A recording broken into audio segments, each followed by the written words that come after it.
అందరికీ నమస్కారాలు.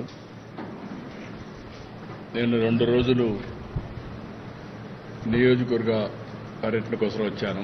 నిన్న ఈరోజు రేపు కూడా ఉండి ఇక్కడి నుంచి నేరుగా విశాఖపట్నం వెళ్తున్నాను ప్రధానమంత్రి గారి ప్రోగ్రాం కోసం. నిన్న చేసిన కార్యక్రమాలన్నీ నేను మీకు ఎప్పటికప్పుడు చెప్పడం జరిగింది. ఇప్పుడు ఇది కూడా దీనికి కనెక్షన్ అనుకుంటా కెమెరాలకి. కాబట్టి ఇప్పుడు నేను ఈరోజు ప్రత్యేకంగా మిమ్మల్ని అందరినీ పిలిచింది, కార్యక్రమాలన్నీ మీరు ఫాలో అవుతున్నారు. నిన్నే స్వర్ణకుప్పం విజన్ 2029 తయారు చేశాను. అది ప్రజెంటేషన్ చేయడమే కాకుండా అమలు చేసేదానికి నిన్నటి నుంచే ప్రారంభించాం. దానికి కావాల్సిన నిధులు, హ్యూమన్ రిసోర్స్ అన్ని ప్రొవైడ్ చేసి ఆ విజన్ లాజికల్గా తీసుకుపోవడం కోసం ముందుకు పోతున్నాం. కుప్పాన్ని ఒక ఆర్గానిక్ కుప్పంగా తయారు చేయడానికి నేచురల్ ఫార్మింగ్ కానీ, ఇంకో పక్కన తమ్ముళ్ళు వినాలి, మీరు కూడా డిసిప్లిన్గా ఉండాలి. దీన్ని లాజికల్గా తీసుకుపోవడం కోసం నేచురల్ ఫార్మింగ్, సోలార్ ఎనర్జీ, ఇంకా అనేక జీరో వేస్ట్ మేనేజ్మెంట్, ఇండస్ట్రీస్, ఇవన్నీ కూడా ఇక్కడ ప్రారంభిస్తున్నాం. రాష్ట్రం అంతా పెద్ద ఎత్తున ఈ కార్యక్రమాలు చేస్తూనే ఈ నియోజకవర్గాన్ని కూడా ఒక మోడల్ నియోజకవర్గంగా తయారు చేయడానికి ఏమేం చేయాలనో అవన్నీ వర్కౌట్ చేశాం. ఎప్పటికప్పుడు ఇంప్రూవ్మెంట్ అనేది ఉండాలి. కుప్పం నియోజకవర్గం ఎప్పుడు కూడా తెలుగుదేశం పార్టీనే గెలిపించారు.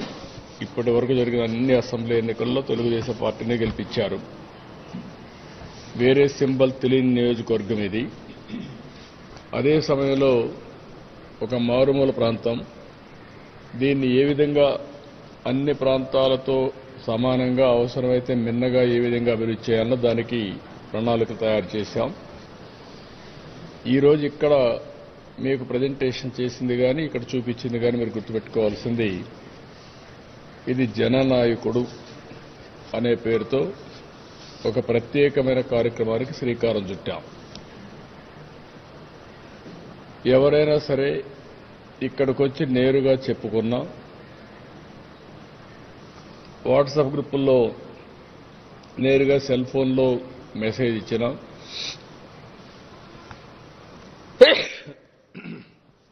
అదేవిధంగా మా కార్యకర్తలు ప్రజా సమస్యలు మా దృష్టికి తీసుకొచ్చిన నాయకులు కానీ, కార్యకర్తలు కానీ, ఇవన్నీ జననాయకుడు పోర్టల్లో రికార్డ్ చేస్తాం. రికార్డ్ చేసిన తర్వాత అవి డీటెయిల్డ్గా అనలైజ్ చేస్తాం. ఇక్కడ ప్రధానంగా నాకు 3 బాధ్యతలు ఉన్నాయి. ఒకటి, తెలుగుదేశం పార్టీ అధ్యక్షుడిని. తెలుగుదేశం పార్టీ ఎన్నికల్లో హామీలు ఇచ్చాం. ఆ హామీలు మా కార్యకర్తలంతా ఇంటింటికి వెళ్లి చెప్పి ఓట్లు వేయించారు. ప్రజాస్వామ్యంలో రాజకీయ పార్టీలకు ప్రాముఖ్యత ఉంది. మేము హామీలు ఇచ్చిన తర్వాత ఎన్నికల్లో గెలుస్తాం. ఆ మ్యాండేట్ తీసుకున్న తర్వాత తిరిగి ప్రజలకిచ్చిన హామీలు నెరవేర్చడానికి ముందుకు పోతాం. ఇందులో కార్యకర్తలు అనేవాళ్లు ప్రజాస్వామ్యంలో చాలా కీలకంగా ఉంటారు. దేశ స్థాయిలో కానీ, రాష్ట్ర స్థాయిలో కానీ, ఎక్కడ కానీ. ఇప్పుడు అలాంటప్పుడు అనేక హామీలు వాళ్ళు ప్రజలకు ఇచ్చారు. ఒక ల్యాండ్ ఇష్యూ కావచ్చు, ఒక పెన్షన్ ఇష్యూ కావచ్చు, ఇంకో సమస్య కావచ్చు, అవన్నీ కూడా హామీలు ఇచ్చి తద్వారా అధికారంలోకి వచ్చాం. అదే మాదిరిగా నేను ఎమ్మెల్యేగా ఉన్నప్పుడు నాకు ఒక ప్రత్యేకమైన బాధ్యత ఈ నియోజకవర్గం పైన ఉంటుంది. నేను కాన్స్టిట్యున్సీని నర్చర్ చేయాలి. 8వ నేను నిలబడ్డానికి గెలిపించారు. కంటిన్యూగా 8 సార్లు గెలిపించారు. అలాంటప్పుడు ఈ కాన్స్టిట్యున్సీకి నేను చేయాల్సిన బాధ్యత నా మీద ఉంటుంది. అది ఒక పక్కన. 3వది, నేను ముఖ్యమంత్రిని. ముఖ్యమంత్రి అయినప్పుడు ఎక్స్పెక్టేషన్ కూడా ఎక్కువ ఉంటాయి. ఏవైతే ప్రభుత్వ పాలసీల ద్వారా మేము ఇచ్చిన హామీలు నెరవేర్చుకుంటూ తద్వారా ప్రజలకు న్యాయం చేయాల్సిన బాధ్యత, ఒక గుడ్ గవర్నెన్స్ ఇవ్వాల్సిన బాధ్యత నా పైన ఉంటుంది. ఈ 3 బాధ్యతలను నెరవేర్చాలంటే సమర్థవంతంగా ఇక్కడ జననాయకుడనే పోర్టల్ నేను ఎమ్మెల్యేగా ఇక్కడ పెట్టుకున్నాను. నా పిఏ ఉంటాడు, ఒక పక్క మా రాజకీయ నాయకులు కూడా ఉంటారు, ఇంకో పక్క గవర్నమెంట్ కాడా ఉంటుంది. ఏవైతే జెన్యున్ ప్రాబ్లమ్స్ అన్ని పరిష్కారం చేయడానికి పీజీఆర్ఎస్ దానికి వెళ్తాయి, ఆ పోర్టల్కి వెళ్ళిపోతాయి. నాకు రియల్ టైం గవర్నెన్స్కి ఇంటిగ్రేట్ అవుతుంది. అందరికీ స్టాండర్డ్స్ ఫిక్స్ చేస్తున్నాం. ఏ అర్జీ వచ్చినా ఎన్ని రోజుల్లో పరిష్కారం చేయాలని, ఫైనాన్షియల్, నాన్ ఫైనాన్షియల్. ఫైనాన్షియల్ అయితే ఈ టైం, ఒకవేళ రిసోర్సెస్ లేకపోతే ఏ విధంగా చేయాలని ఆలోచించుకుంటా ప్రాధాన్యత క్రమంలో. నాన్ ఫైనాన్షియల్ జెన్యున్గా ఉంటే, చట్టపరంగా ఉంటే నో నెగోషియబుల్, జీరో టాలరెన్స్, అన్ని పరిష్కారం చేస్తాం. ఈ సందర్భంలో ఇక్కడికి వచ్చింది ఏంటంటే, ఇవన్నీ కూడా రికార్డ్ చేసిన తర్వాత ఇవి నేరుగా గవర్నమెంట్ సమస్యలన్నీ పీజీఆర్ఎస్కి వెళ్తాయి.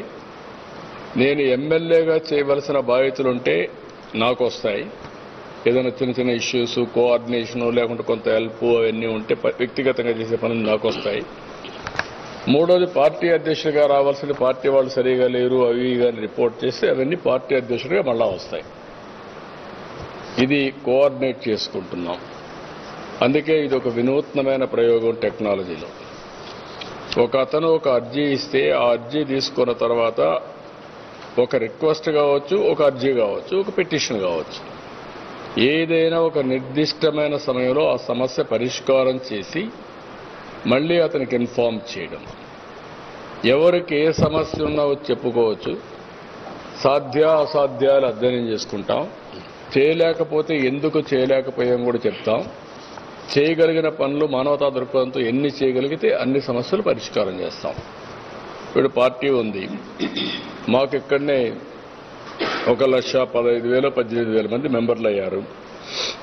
మేము యాక్సిడెంట్ అయితే చనిపోతే వాళ్లకు 5 లక్షల రూపాయలు యాక్సిడెంట్ ఇన్సూరెన్స్ ఇస్తున్నాం, వెల్ఫేర్ ఇస్తున్నాం.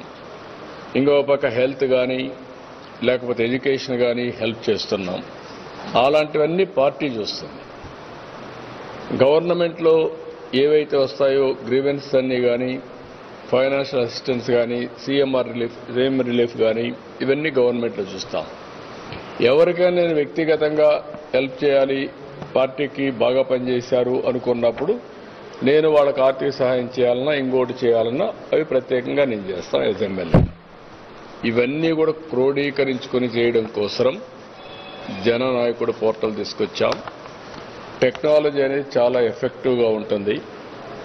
ఏ సమస్య కూడా కాగితం ఒకసారి రికార్డ్ చేసిన తర్వాత అది అయినాక మళ్ళీ కన్సర్న్ పిటిషన్ ఇచ్చిన వారికి చెప్పి నీది క్లోజ్ చేశాం, నీ సమస్య పరిష్కారం చేశామని కూడా చెప్తాం. అది కూడా మా నాయకుల ద్వారానే మళ్ళీ అది కూడా చెప్తాం. ఎందుకంటే రేపు మళ్ళా ఆ ఊరికి పోయేది ఈయనే, ఓటు అడిగేది ఈయనే అడుగుతాడు. కాబట్టి మా నాయకుడి దగ్గరే చెప్తాం. అతను వాళ్ళకి చెప్పి ఈ సమస్య ఇచ్చారు మన ఎమ్మెల్యే గారికి, ఆయన ఈ సమస్య పరిష్కారం చేశారు, మళ్ళీ వాళ్ళకి ఇన్ఫర్మేషన్ ఇస్తారు. ఇది ఒక లూప్ కింద తీసుకున్నాం. మళ్ళీ దీనికి ఒక పగడ్బందీగా మీరు చూస్తే ఫస్ట్ మాకు రిసెప్షన్ ఉంది. ఇక్కడికి వచ్చినప్పుడు ఎంగేజ్మెంట్ కౌంటర్స్ ఒక 5 పెట్టుకున్నాం. ఇంకొక పక్కన ఇక్కడికి వచ్చినప్పుడు ఎంగేజ్మెంట్ ప్రాసెస్ టీమ్ ఒకటి ఉంటుంది, ఎప్పటికప్పుడు అనలైజ్ చేసుకొని దీనికి ఒక మేనేజర్ని పెట్టాం. ఒక 5 మంది ఇవన్నీ ఏ విధంగా జరిగాయో మళ్ళా పబ్లిక్ ఒపీనియన్ తెప్పించుకోవడానికి కొంతమందిని ఒక టీంని పెట్టుకున్నాం.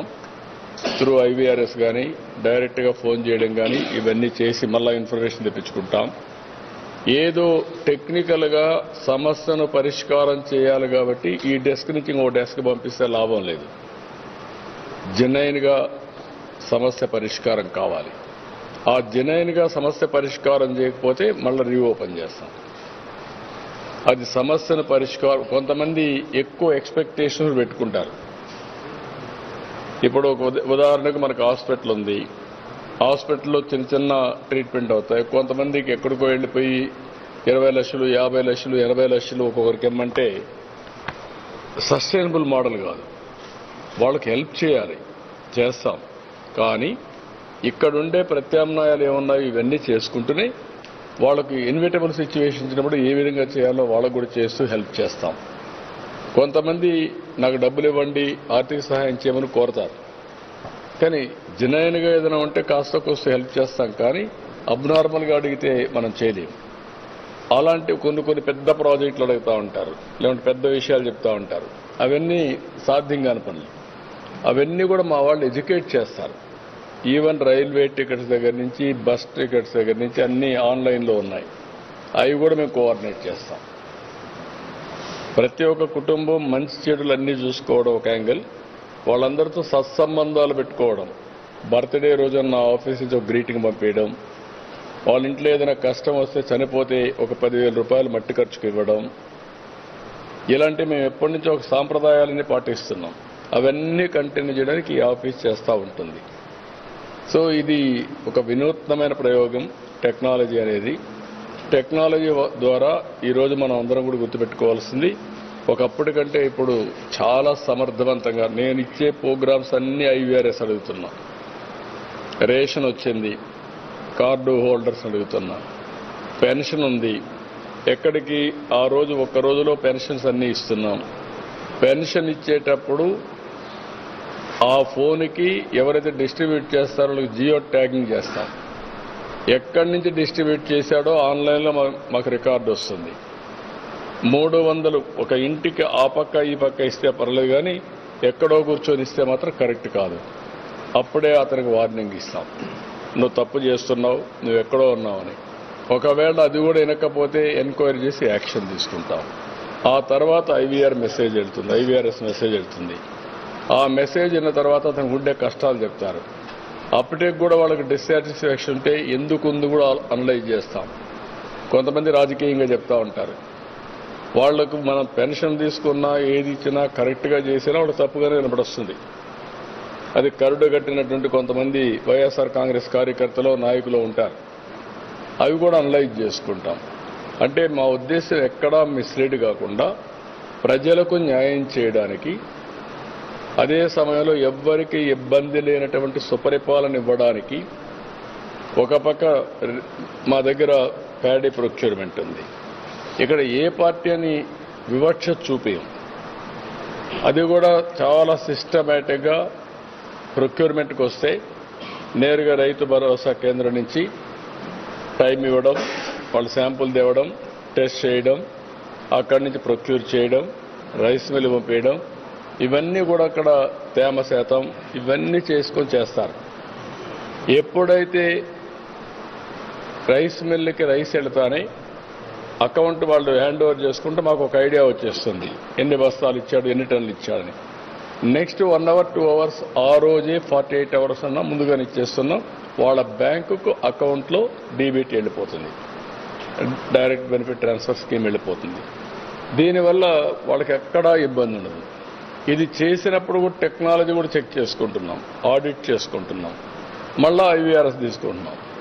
అంటే డబల్ షూర్, ఎక్కడ చిన్న మిస్యూజ్ కాకుండా ఎవ్వరు కూడా అజాగ్రత్తగా ఉండకుండా ఎన్ని జాగ్రత్తలు తీసుకోవాలని జాగ్రత్తలు తీసుకుంటున్నాం.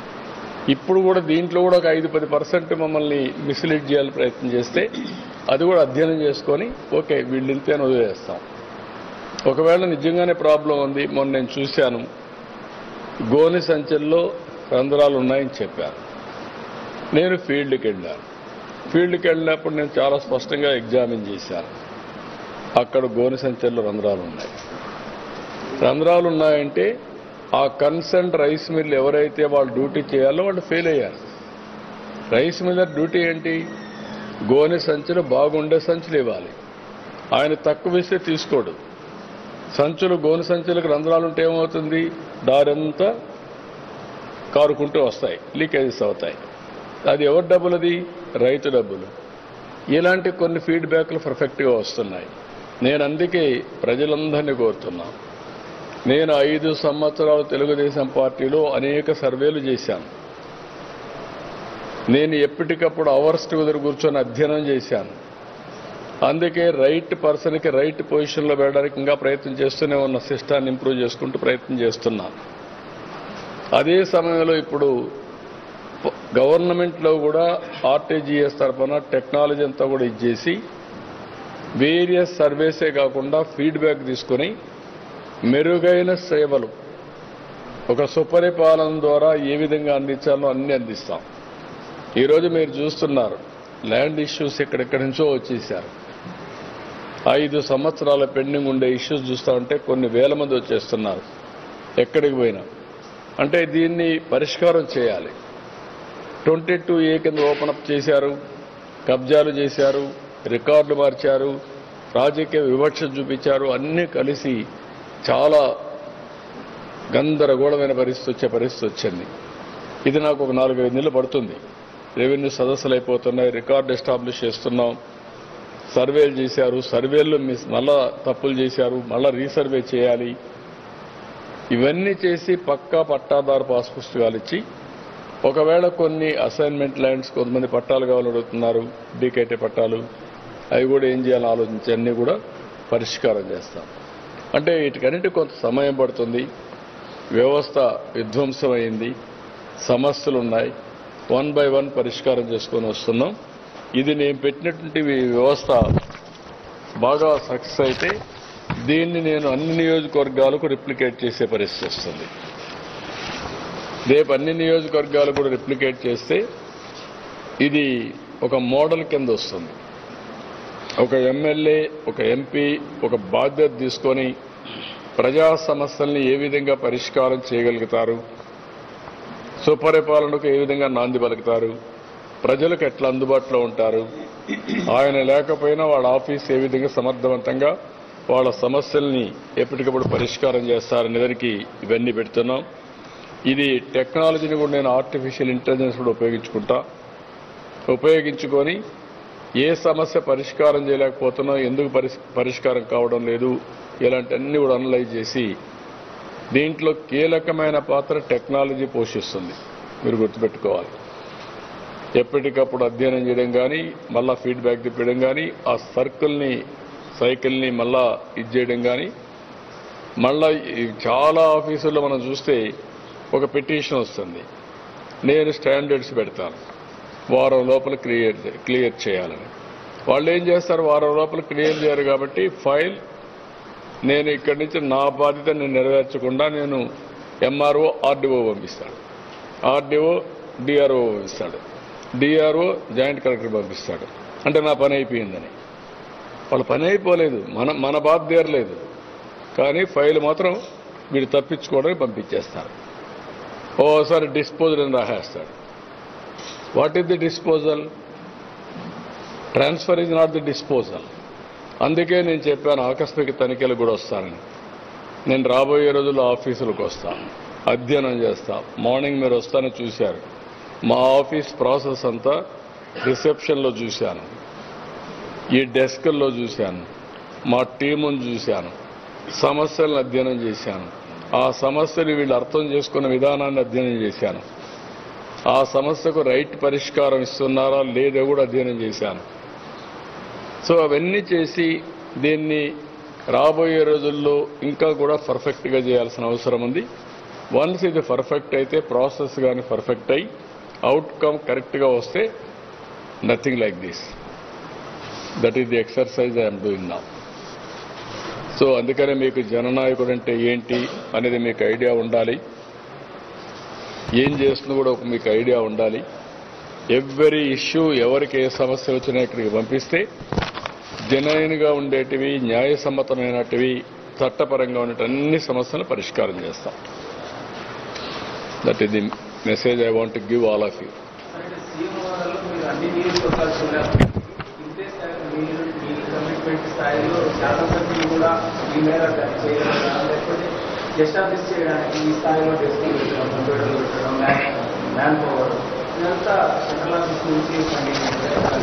అంటే మనం ఆలోచిద్దాం. ఎందుకంటే ఎమ్మెల్యేలు ఎలక్షన్లో డబ్బులు ఖర్చు పెట్టడం కాకుండా ప్రజల కోసం మామూలు టైంలో కొద్దిగా మినిమం ఎక్స్పెండిచర్ పెట్టుకుంటే మ్యాక్సిమం ఫలితాలు వస్తాయి. మనకేమైందంటే ఎలక్షన్లో డబ్బులు ఖర్చు పెడతాం, ఎలక్షన్ అయిన తర్వాత మళ్ళీ వదిలేస్తాం, మళ్ళీ ఎలక్షన్ వస్తే గుర్తొస్తారు. అట్లా కాకుండా కన్సిస్టెంట్గా నేను మానిటర్ చేయాలి. ప్రజల్లో కూడా మార్పు రావాలి. ప్రజల్లో మార్పు ఏంటంటే ఒక నాయకుడు బాగా పనిచేస్తే ఆ నాయకుడిని అంటిపెట్టుకొని ఉండాలి, ప్రయోగాలు చేయకుండా. ఎప్పుడు కూడా మీరు గుర్తుపెట్టుకోవాల్సింది, ఒక గవర్నమెంట్ కంటిన్యూగా గెలిచిన గవర్నమెంట్ వల్ల ఆ రాష్ట్రంలో సస్టైనబుల్ డెవలప్మెంట్ జరిగింది. గుజరాత్ 5వ సారి, హర్యానా 3వ సారి, మహారాష్ట్ర 3వ సారి, మధ్యప్రదేశ్ 3వ సారి, నరేంద్ర మోడీ గారు 3వ సారి. What is the benefit? ఒక సస్టైనబిలిటీ, రెండోది ప్రోగ్రెస్ కూడా ఎప్పటికప్పుడు ముందుకు పోతా ఉంది. అదే మరి మన దగ్గర ప్రయోగం చేశాం. ఏమైంది? 5 ఏళ్ళు డిస్ట్రక్షన్ జరిగింది. ఇది సగం టైం పొలిటికల్ విక్టిమైజేషన్కి పోయింది, మొత్తం 90%. So that is the biggest challenge. So motivate చేస్తున్నాం, ఇవన్నీ వర్కౌట్ చేస్తాం. ఇది అయినాక ఇంకా కాస్ట్ ఎఫెక్టివ్ మోడల్స్ కూడా వాళ్ళు చేస్తాం. ఇంత ఎక్కువ డబ్బులు పెట్టాల్సి వచ్చినప్పుడు దీన్ని ఏ విధంగా ప్రూవ్ చేయగలుగుతారు, వాళ్ళు ఇంకా ఎఫెక్టివ్గా చేసుకుంటారు, అవన్నీ కూడా పెడతాం.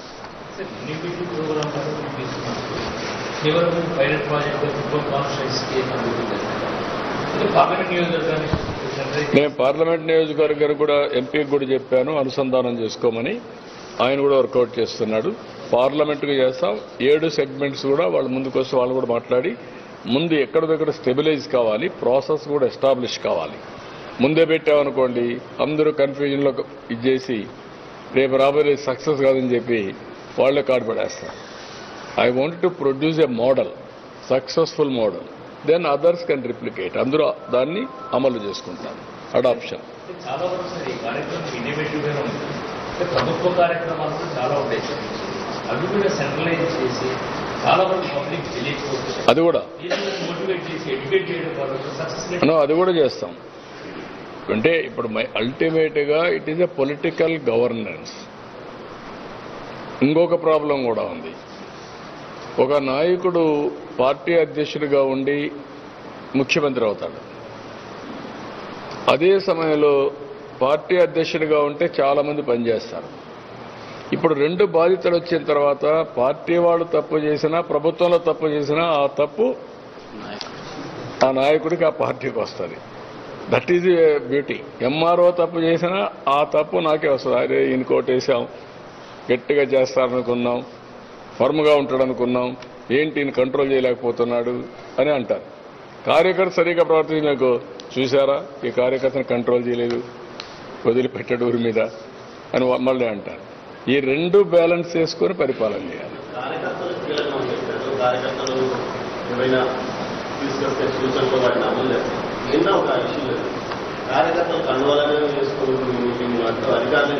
ఏని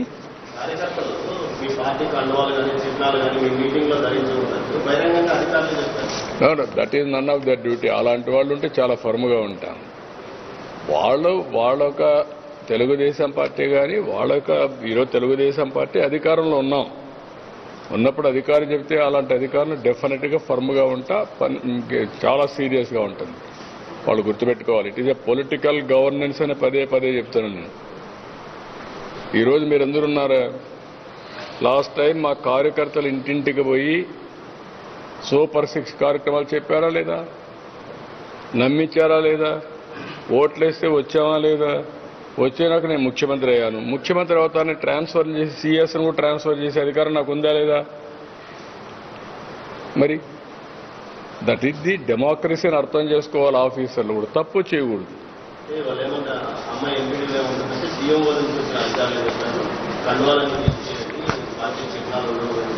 అవన్నీ కూడా క్లియర్గా చెప్తున్నా, అవన్నీ కరెక్ట్ కాదు. వాళ్ళ పద్ధతులు బట్టి వాళ్ళు చేసుకుంటారు. కానీ ఓవరాల్గా పార్టీ వాళ్ళు ఉంటారు, ప్రజలు ఉంటారు, న్యూట్రల్స్ ఉంటారు, అవతల వాళ్ళు ఉంటారు. అందరికీ న్యాయం చేయడం ముఖ్యమంత్రిగా నా బాధ్యత. కానీ తెలుగుదేశాన్ని మరిచిపోతే మళ్ళా నేను ముఖ్యమంత్రిగా ఉండాలి కదా, ఓటు అడగాలి కదా పోయేసి వీళ్ళు.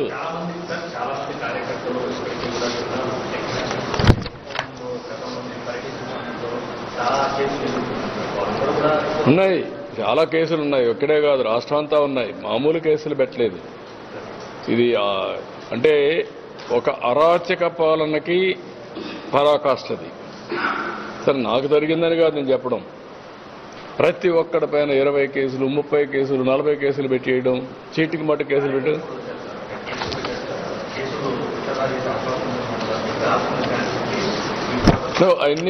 అన్నీ ఉన్నాయి. చట్టపరంగా ఏమేమి ఉన్నాయో అవన్నీ చేస్తాం. ఇప్పుడు మీ మీద ప్రెస్ వాళ్ళ పైన పెట్టారు, నేను అధ్యయనం చేస్తున్నా. ప్రెస్ వాళ్ళ పైన పెట్టిన కేసులన్నీ కూడా ఒక జీవోని ఇష్యూ చేసి తీసేస్తాం. 5 ఏళ్లలో ఎక్కడ ప్రెస్ వాళ్ళ పైన పెట్టినా ఆ కేసులను రద్దు చేస్తాం. ఇది undemocratic. Even there are supreme court decisions also. రాజకీయ కక్షతో ప్రెస్ వాళ్ళ పైన కేసులు పెట్టడం ఏంటి? ఎవరు నేర్పించారు మీకు ఇవన్నీ? మీకు ఏది లేకపోయినా కేసులు పెట్టారు. అవన్నీ కూడా తీసేస్తానని చెప్పాను. ఒక ఆర్డర్ ఇస్తాం, తీసేస్తాం. అట్లా కుప్పంలో ఆక్సిజన్ ప్లాంట్లు 2 పనిచేయడం లేదు. దాంతో కాకుండా ₹1 కోటి విలువ చేసి ఆధునిక పరికరాలు పనిచేయడం లేదు, మూలలు పడ్డాయి. ఓకే, అవన్నీ కూడా ఏం చేయాలని వర్కౌట్ చేస్తాం. అంటే నేను ఉన్నప్పుడు ఏం చేశామంటే ఒక సిస్టమ్ పెట్టాను. ఎక్విప్మెంట్ అంతా కూడా రిపేర్ చేయడం అవుట్ సోర్సింగ్ పెట్టాను. కొత్త ఎక్విప్మెంట్ కూడా స్టాండర్డైజ్ చేసి వాళ్లే పెట్టి వాళ్లే మెయింటైన్ చేసే పరిస్థితి తీసుకొచ్చి అన్నీ పోయినాయి. ఇప్పుడు మీరు అన్నట్టు ఇప్పుడు మొత్తం కొత్త డిసీజ్ వచ్చిన తర్వాత ఆక్సిజన్ ప్లాంట్స్ చాలా ముఖ్యం. విల్ స్టిల్ ఇమీడియట్ గా will take action. Sub register department లో ఎక్కువ ఎనీవేర్ కింద చేసే రిజిస్ట్రేషన్ వల్లనే భూవివాదాలు ఎక్కువ వస్తున్నాయి. అంటే ఎనీవేర్ కూడా భూ రిజిస్ట్రేషన్లు ఇప్పుడు కాదు, ఇది నేనున్నప్పుడు పెట్టాను. మిస్యూజ్ కాలా, రికార్డు తారుమారు చేస్తున్నారు. రికార్డులు ట్రాన్స్పరెంట్గా ఉంటే ఎక్కడున్నా అదే రేట్ ఉంటుంది, అదే ప్రొసీజర్ ఉంటుంది, ఆటోమేటిక్గా అయిపోతుంది. ఒక విధంగా చెప్పాలంటే నేను ముఖ్యమంత్రిగా ఉన్నప్పుడు ఎనీవేర్ రిజిస్ట్రేషన్ వల్ల ఎక్కడైతే కరప్షన్ లేదు అక్కడ పోయి చేసుకునేవాళ్ళు. అది జరిగింది టైం కూడా. ఇప్పుడేం చేశారు, దాన్ని రికార్డులే 22A కింద పెట్టి వీళ్ళ ఇష్ట ప్రకారం రిజిస్ట్రేషన్ చేస్తున్నారు. అక్కడ కావాలని చేస్తున్నారు. అటువంటి తప్పుడు విధానాలు పెట్టి ఇవన్నీ తప్పులు పని చేశారు. అవన్నీ స్ట్రీమ్లైన్ చేస్తారు. మీరు అన్నారు, దాన్ని కూడా డెఫినెట్గా అన్నీ కూడా నేను అవన్నీ కూడా ఏం చేయాలో చేస్తాం. విల్ స్ట్రీమ్లైన్, డెఫినెట్గా స్ట్రీమ్లైన్ చేస్తాం.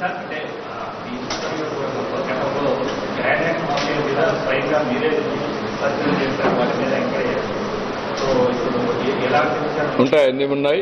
ఇన్ఫర్మేషన్ కలెక్ట్ చేస్తున్నాం. Will take action.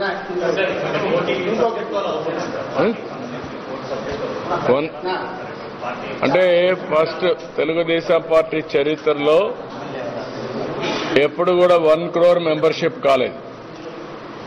First time we రీచింగ్ 1 crore.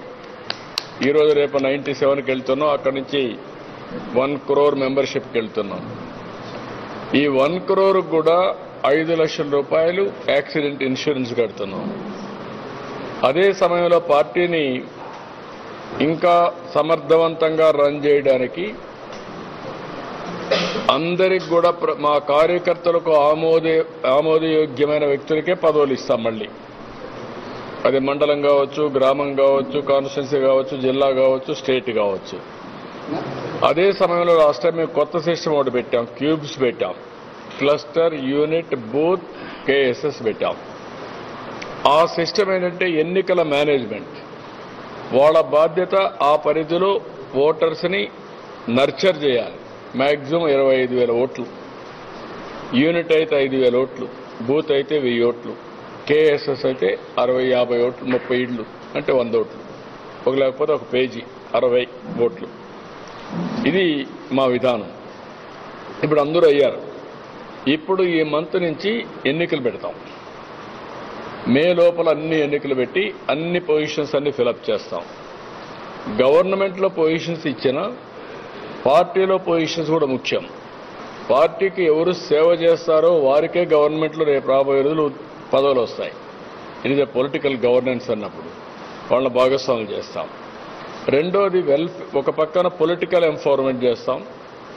రెండోది మేము అనుకున్న సంక్షేమ కార్యక్రమాలు, ఇన్సూరెన్స్ ఇవన్నీ కూడా చేస్తాం. మూడోది మా వాళ్ళని ఒక టీం పెట్టి ఆంటర్ప్రెన్యూర్స్గా కూడా ఎకనామిక్ డెవలప్మెంట్ చేయడానికి కూడా ఆలోచిస్తున్నాం. ఇది first of it's kind in the country. ఎందుకంటే కార్యకర్తలు అనేవాళ్ళు పార్టీకి చేసినప్పుడు వాళ్ళకు కూడా మేము ఎంఫోర్ చేస్తూ ఉంటే వాళ్ళకు ఒక సాటిస్ఫాక్షన్ ఉంది. అప్పుడు అడ్డదారులు దొక్కరు. లేకపోతే ప్రతి ఒక్కరు ఏమనుకుంటారు, రాజకీయాల ద్వారానే డబ్బులు సంపాదించుకోవాలి అనే ఆలోచనలు ఉంటాయి. ఆలోచనలు కాకుండా నీతి నిజాయితీగా డబ్బులు సంపాదించుకునే అవకాశం ఉంటుంది. ఈ దేశంలో చాలా మంది పెట్టుబడులు పెట్టారు, కానీ టాటా ఎంపైర్ క్రియేట్ చేశాడు నీతి నిజాయితీగా. Ratan Tata. That is the model we're working. ఇవన్నీ కూడా రాబోయే రోజుల్లో స్ట్రీమ్ లైన్ చేస్తాం. చెప్పుకోవడానికి కూడా ఎటువంటి పరిస్థితి లేదు సార్. ఏ చెప్పినా అధికారులు పట్టించుకోవడం లేదు. అలాగే కార్యకర్తలు చేసిన సమస్యలు కూడా పట్టించిన పరిస్థితుల్లో తిరుమల నాయకులు అధికారులకి ఎమ్మెల్యే చెప్పినా అది చూసుకుంటున్నట్టు కార్యకర్తలు అయితే చాలా సఫర్ అవుతుంది. ప్రత్యేకించి టీడీపీ కార్యకర్తలు బాగా సఫర్ అవుతుంది. తిరుపతి దేవస్థానంలో ప్రత్యేకంగా. తిరుపతిలో అంటే ఎమ్మెల్యే ఇక్కడ జనసేన ఎమ్మెల్యే ఉన్నాడు కాబట్టి కొంచెం చిన్న ఇబ్బందులు ఉంటాయి. ఎందుకు కోఆర్డినేట్ చేసుకోవాలి, will work it out. Alternative mechanism I will work it out.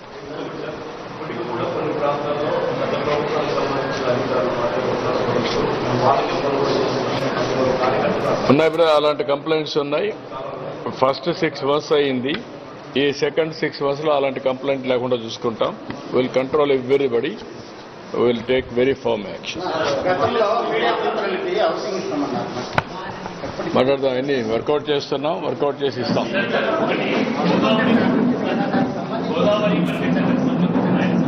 ఇది 1 minute ప్లీజ్. గోదావరి